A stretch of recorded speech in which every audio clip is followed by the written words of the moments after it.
এই বছরে কে কে এরকম সিম বিচি খেয়েছেন সবাই একটু কমেন্ট করে জানাবেন।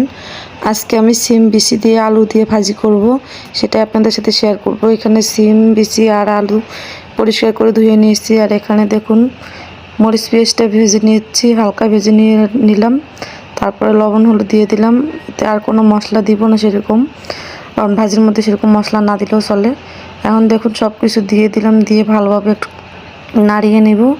নাড়িয়ে নেওয়ার পর হালকা একটু পানি দিয়ে দিব, কারণ এই সিম বিচিটা সিদ্ধ হতে একটু সময় লাগবে, কারণ এই জন্য একটু পানি দিয়ে দিলাম।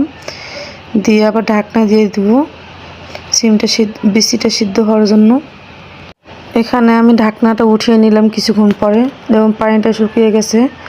এখন আমি হালকা ভাজা ভাজা করব ভাজিটা, কারণ আপনাদের ভাই এরকম খেতে পছন্দ করে না, হালকা ভাজা ভাজা করলে পছন্দ করে সে। এই কারণে হালকা তেলের মধ্যে ভাজা ভাজা করব। আর এটা দিয়ে আজকে আমরা ভাত খাবো। কেমন হয়েছে সবাই একটু কমেন্টের মাধ্যমে জানাবেন।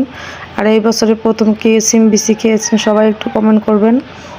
আর আমরা সবসময় চেষ্টা করব সবাইকে ভালোবাসা দিয়ে আসতে, ভালোবাসা দিলে ভালোবাসা পাওয়া যায়।